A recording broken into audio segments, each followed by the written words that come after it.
ya kan, nggak bisa desain kan pakai Canva bisa, bikin tuh brosur-brosur, kemudian coba tes market di WhatsApp, karena database pertama orang yang mau beli itu adalah di WhatsApp-nya teman-teman. Jadi nggak usah pikir digital marketing dan sebagainya, coba aja dites dulu di lingkungan persahabatan kalian itu gimana, keluarga kalian.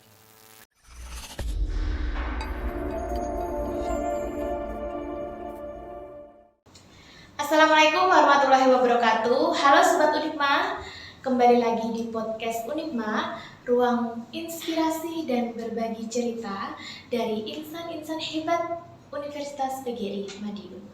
Baik, pada episode kali ini kita akan membahas topik yang sangat menarik, khususnya bagi mahasiswa yang memiliki minat di bidang usaha dan pengembangan inovasi. Dan di podcast hari ini kita kedatangan narasumber yang luar biasa. Beliau adalah dosen berprestasi Unipma yang baru saja dipercaya menjadi reviewer nasional pada program pembinaan mahasiswa wirausaha atau P2MW tahun 2026 oleh Kemendikti-Saintek.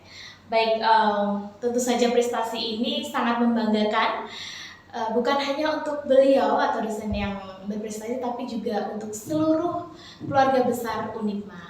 Baik, langsung saja kita sapa narasumber kita pada hari ini. Assalamualaikum Pak Dimas. Waalaikumsalam. Oke, selamat datang di podcast Unipma Bapak. Terima kasih sudah berkenan hadir. Boleh diperkenalkan Bapak kepada Sobat Unipma, mulai dari nama lengkap, bidang keilmuan, dan aktivitas Bapak di Unipma. Baik, salam kenal, nama saya Dimas. Saya dari program studi Sistem Informasi. Untuk aktivitas ya mengajar seperti biasa sambil ya eksperimen wirausaha sama teman-teman mahasiswa. Wah, luar biasa ini saya sangat ya Pak, antusias untuk di podcast ini karena usaha wirausaha. Artinya ini adalah topik yang tentunya sangat penting untuk mahasiswa. Mungkin ada beberapa mereka tuh yang butuh insight tentang bagaimana mahasiswa itu berwirausaha, Bapak. Baik, mungkin sebelum kita membahas tentang P2MW, bisa diceritakan perjalanan akademik Pak Dimas dan pengalaman yang mengantarkan Bapak hingga pada titik ini. Berarti mulai dari S1? Boleh, monggo. Iya, oke. Jadi sebenarnya ini latar belakang dulu ya. Ya, privilege dari keluarga. Saya memang pedagang. Jadi bukan pedagang yang kaya gitu enggak, tapi yang cukup lah seperti itu. Jadi sudah terbiasa bakulan sejak kecil seperti itu, bantu orang tua dari jam 1 malam sampai jam 6 pagi, kemudian lanjut sekolah dan sebagainya. Terus kemudian dapat rezeki bisa jadi dosen di Unipma gitu ya. Dan memang ada niatan untuk ini ya, dari diri pribadi itu jangan sampai teman-teman mahasiswa itu perjalanannya itu sama seperti saya seperti itu. Saya pengen teman-teman itu terutama di kampus swasta itu mereka itu berhak untuk mencoba, untuk ikut event dan sebagainya. Karena yang saya lihat dari pengalaman saya dulu sih ini ya, untuk mau ikut event kayak gitu tuh agak minder dulu gitu loh. Nah terus akhirnya ketika memutuskan untuk mengajar di Unipma ini ya komitmennya adalah jadi teman mahasiswa berproses seperti itu. Jadi kurang lebih seperti itu sih untuk perjalanannya. Oke, rumpun ilmunya ya ini ya Bapak dari sistem informasi. Iya, sistem informasi. Cuman memang sudah ada passion di bidang usaha gitu ya, berwirausaha gitu ya Pak? Iya, jadi sebenarnya ada cerita unik sih. Sebenarnya latar belakang saya informatika. Oh gitu. Ya ngajarnya sebenarnya di prodi informatika, cuma karena ada prodi baru, akhirnya sistem informasi. Di situ sebenarnya saya juga ada dilema gitu loh, mau ngajar apa ya, karena bidang saya kan memang basicnya dalam multimedia. Jadi kayak fotografi, terus videografi, bikin animasi, game itu saya suka. Nggak jago tapi suka. Terus kemudian ketika masuk di SI ini karena ngomonginnya adalah impact gitu ya, impact sama teknologi. Ya udah ngide bikin mata kuliah multimedia bisnis yang jadi core identitas prodi kayak gitu. Nah, karena ini mata kuliah baru dan tidak ada benchmarking, otomatis saya nggak bisa keluar-keluar isinya gimana. Ya pakai karya, ya udah. Jadi kayak ikut event PKM dulu masih PKMKC sergap gitu ya. Terus lama-lama kok sulit. Terus akhirnya beralih ke event P2MW ini. Awalnya juga nyoba-nyoba P2MW itu. Ceritanya dulu itu saya ikut P2MW juga pas di posisi terendah, di mana waktu itu prodi baru meluluskan angkatan pertama. Jadi kan SI berdiri itu kan 2017, angkatan pertama itu sekitar 2000 berapa ya? Pokoknya sekitar itu. 21. Iya, 21-an kayak gitu. Nah, saya memahami bahwa cari kerja itu susah. Ya udah. Akhirnya teman-teman yang jenius, pintar ya di angkatan itu diskusi sama saya, ya udah kita coba bikin startup kecil-kecilan kayak gitu ya. Namanya dulu GoStart. Jadi idenya itu adalah ya kita bantu UMKM pakai ilmu yang kita punya ya, namanya seperti itu. Tapi ya namanya nggak ada mentor, nggak ada modal, ya akhirnya jadi GoStart gitu ya. Terus sampai akhirnya di eranya Pak Rito itu kan diarahin ini event apa? Ada event P2MB, coba awalnya dulu nggak terlalu semangat ya karena benar-benar frustasi ya. Maksudnya harapan untuk bisa angkatan pertama itu bisa dapat job yang mereka inginkan itu kok susah banget gitu ya. Terus dari semangat itu, dari konsep itu kita coba ambil salah satu sub yaitu di bidang ini ya, pengembangan perangkat lunak sama agensi software kayak gitu. Jadilah Pandawa di 2022 gitu ya. Dan alhamdulillah sampai sekarang juga masih sustain. Jadi malah saya ikut kerja di Pandawa itu jadi anggotanya, yang direkturnya adalah mantan alumni mahasiswa itu. Jadi perjalanannya panjang banget lah seperti itu. Pandawa itu mahasiswa juga ikut begitu Pak? Iya, jadi Pandawa itu dulu diinisiasi di tahun 2022. Itu ketua kelompoknya itu semester 5, namanya Mas Chandra. Terus kemudian sama teman-temannya, terus kemudian kita coba pendanaan, itu dapat 2 kali pendanaan dari tahap awal sama tahapan bertumbuh gitu ya.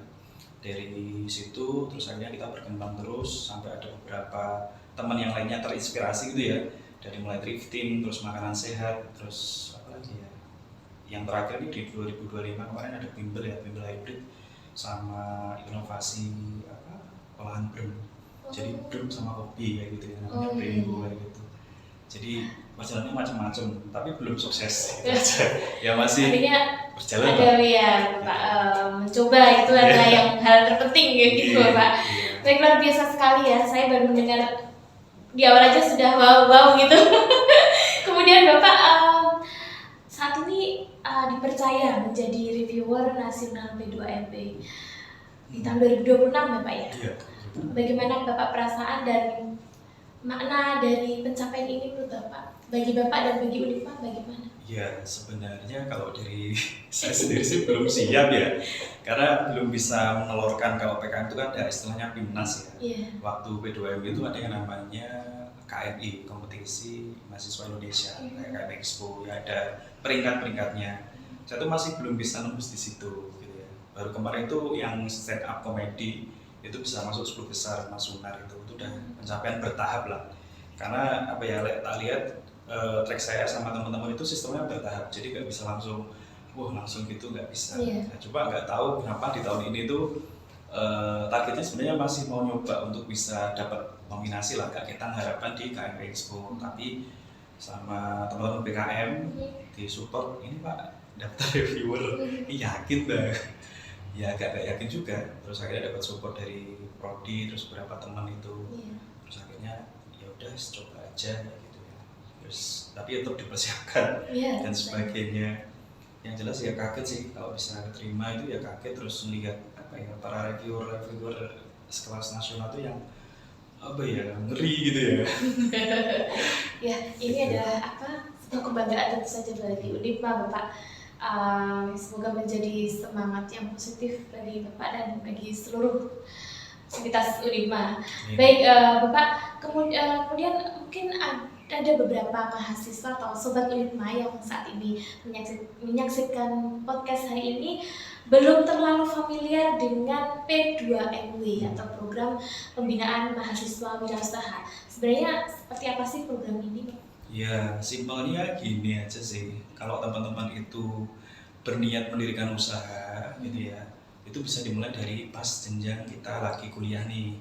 Nah, itu dari P2MB itu kan biasanya kalau orang mau usaha mesti kan alasannya modal uang ya. Iya, itu utamanya. Iya, makanya dari itu ikut event P2MB ini dananya sekitar 15 sampai 20 juta. Itu kan lumayan ya. Iya, lumayan. Nah, 15 itu untuk usaha awal, kalau yang 20 juta itu usaha bertumbuh kayak gitu ya.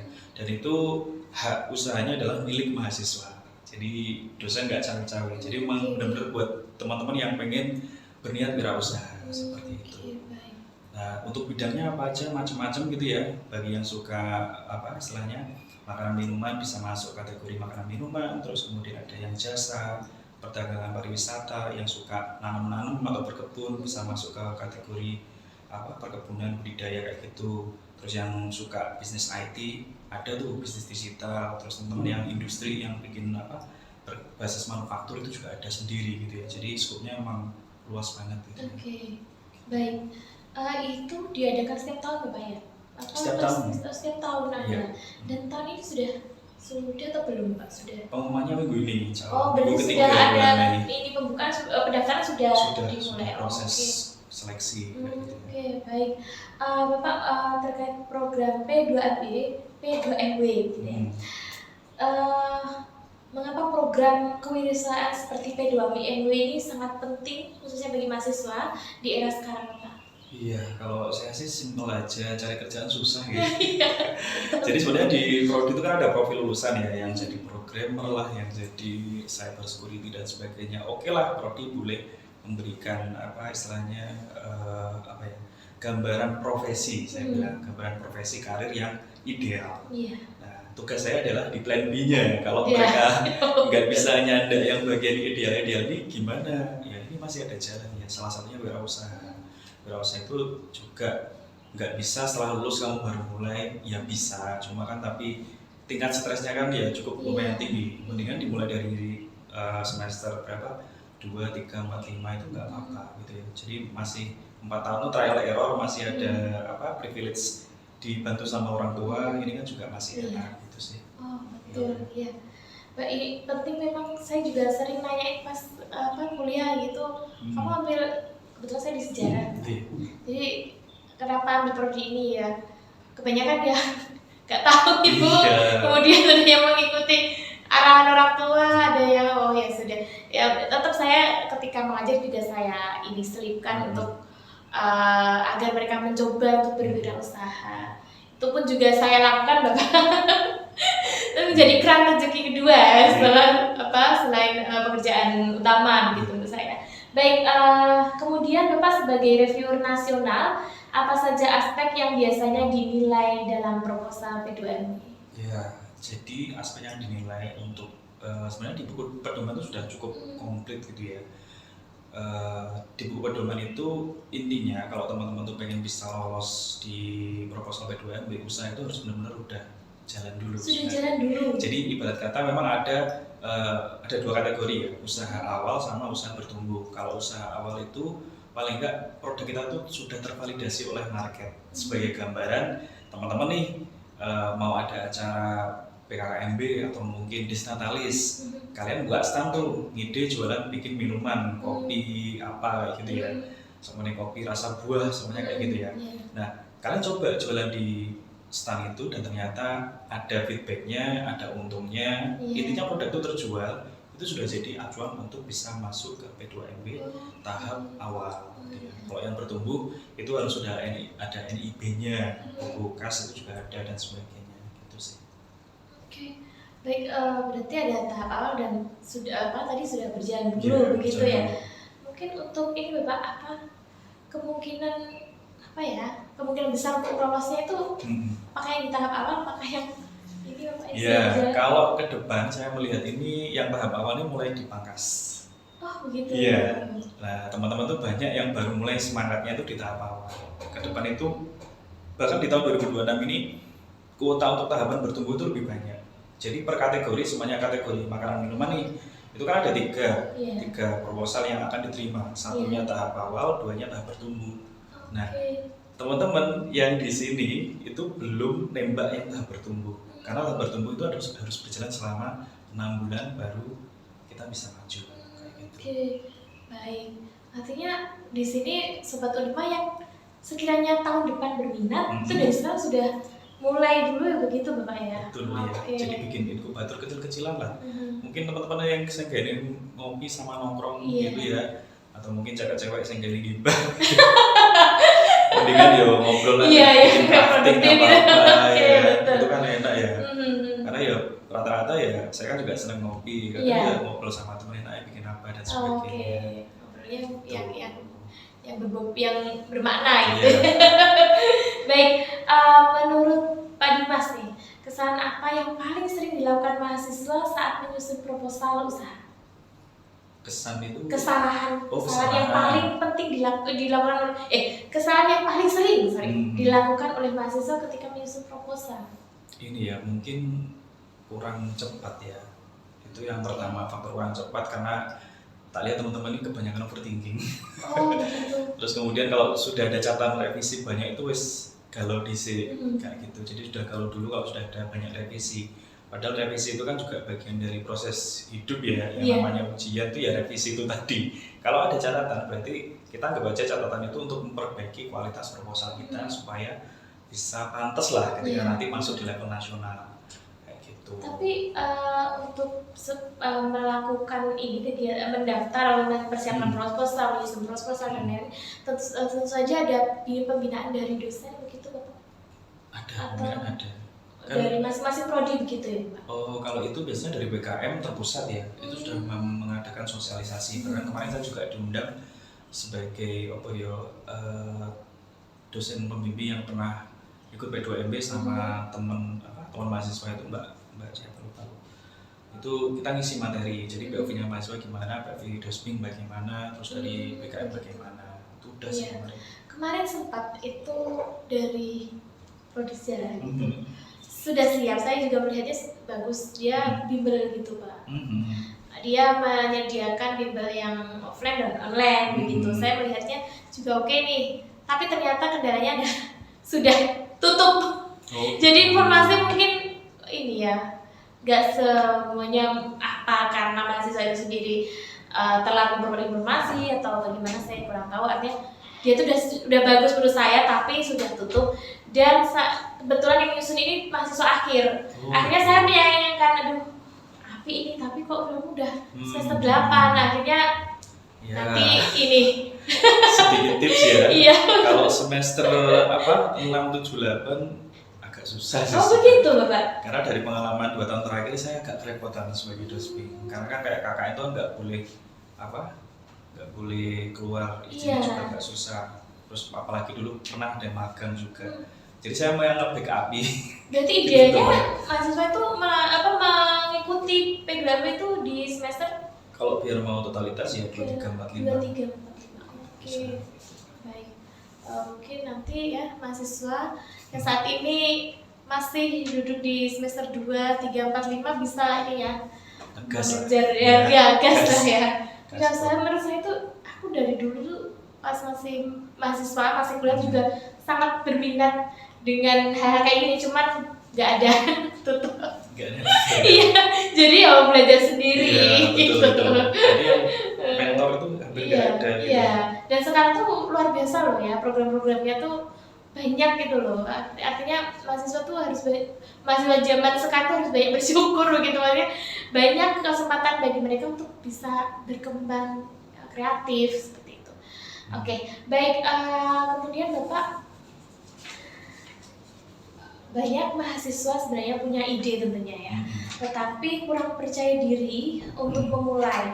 Menurut Pak Dimas nih, bagaimana cara membangun keberanian untuk memulai wirausaha?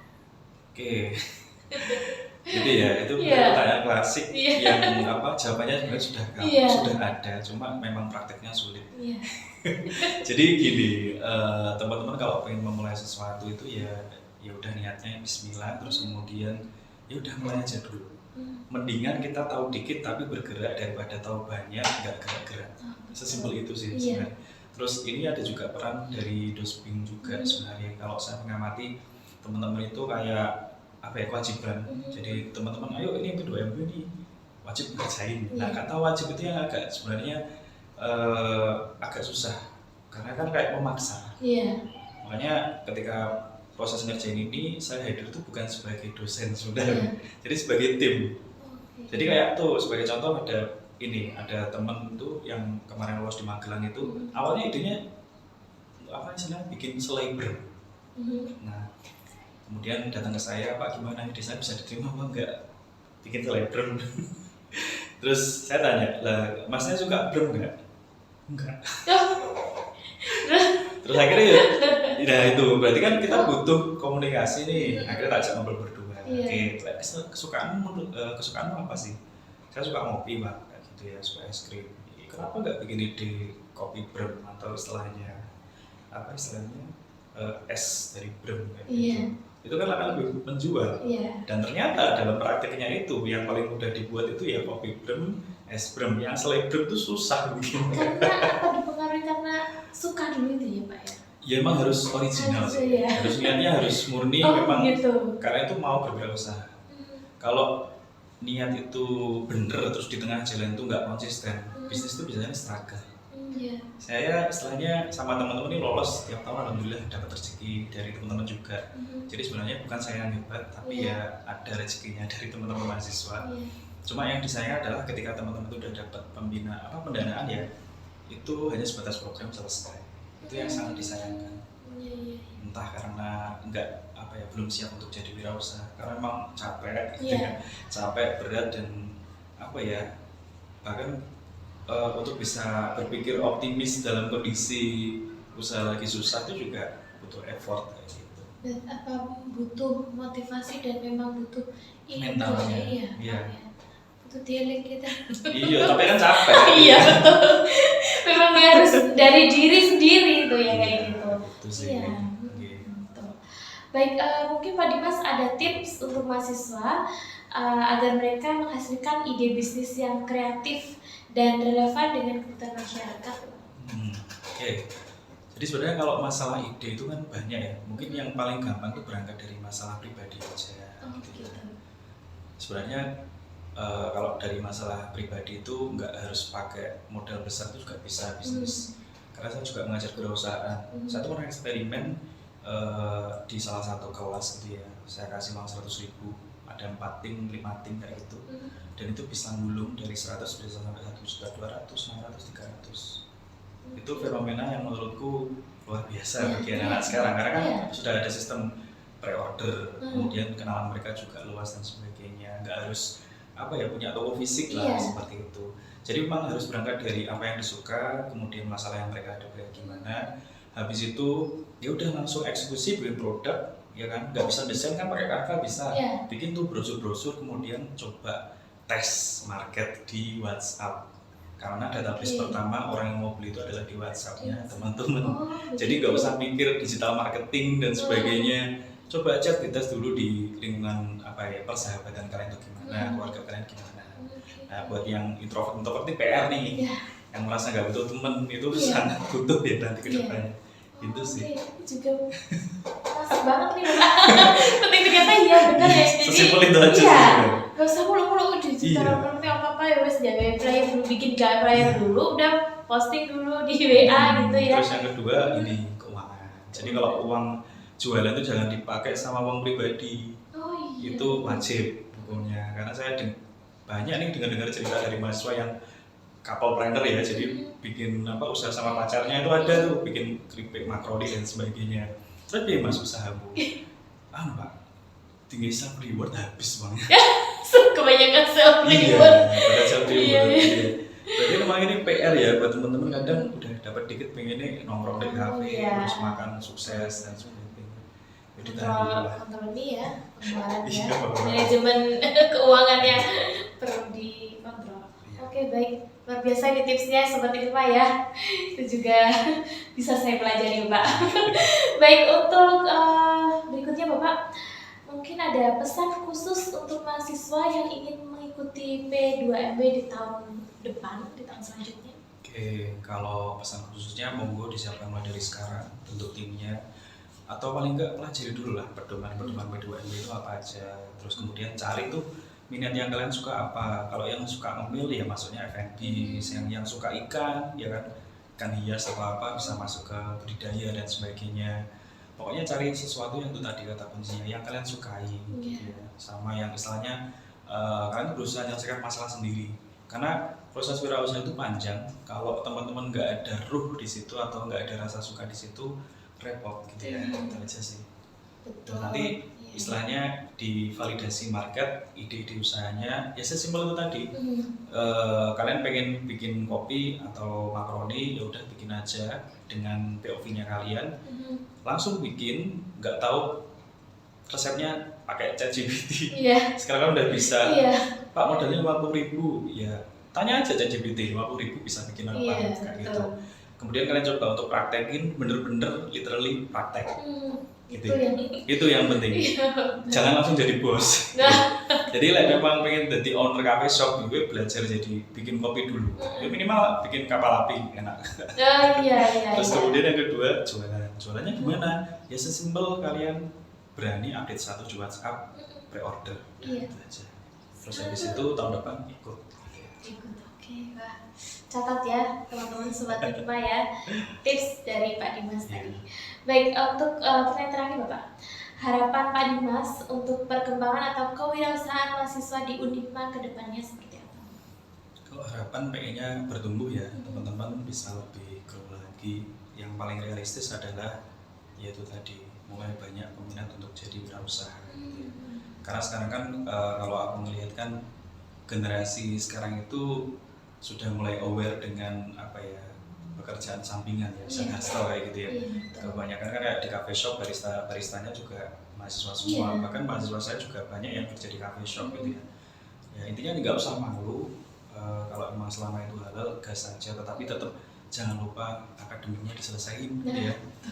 Jangan terlena dengan jangan terlena. Karena memang fenomenanya ada yang seperti itu. Jadi ada mahasiswa saya itu yang skripsi itu molor banget. Kebetulan saya ada skripsinya, saya tanya, Mas, saja nih ada proyek apa gitu ya. Terus dia ternyata cerita, saya itu jadi host live TikTok, host live gitu ya, Shopee dan sebagainya. Pertama ikut kerja orang, memang kerjanya malam sampai pagi, jualannya apa Mas? Daster, cowok itu. Terus kemudian momen skripsi itu namanya Mas Alip ya. Terus akhirnya dia selesai skripsi, terus sekarang dia buka sendiri sistem hostnya itu, sampai kayak HP-nya itu banyak gitu, bisa untuk dan bisa mempekerjakan teman-temannya kayak gitu. Jadi bos ya. Jadi bos. Itu sih. Iya sih ya. Jadi ada positif negatif gitu ya Pak. Takutnya ya itu karena terlena dengan kegiatan berwirausaha sudah bisa menghasilkan cuan ini kemudian kuliahnya jadi terbengkalai. Jangan ya, semoga tidak terjadi untuk Sobat Unipma. Artinya semua harus ideal berjalan. Ingat. Baik, luar biasa sekali obrolan kita pada podcast hari ini. Banyak insight dan motivasi yang bisa kita ambil, khususnya tentang pentingnya keberanian berinovasi, mengembangkan usaha dan terus berkembang untuk sebagai mahasiswa begitu. Kemudian terima kasih Pak Dimas sudah hadir di podcast Unipma. Semoga prestasi yang Pak Dimas peroleh berkah selalu dan menjadi semangat untuk Pak Dimas dan seluruh sivitas Unipma. Baik, untuk Sobat Unipma, jangan takut mencoba membangun usaha berkarya. Siapa tahu usaha yang Sobat Unipma mulai pada hari ini bisa menjadi usaha yang besar di masa depan. Baik, itu saja. Saya sebagai host izin undur diri. Sampai jumpa di podcast Unipma episode selanjutnya. Wassalamualaikum warahmatullahi wabarakatuh. Terima kasih. Unipma Smart and Competitive.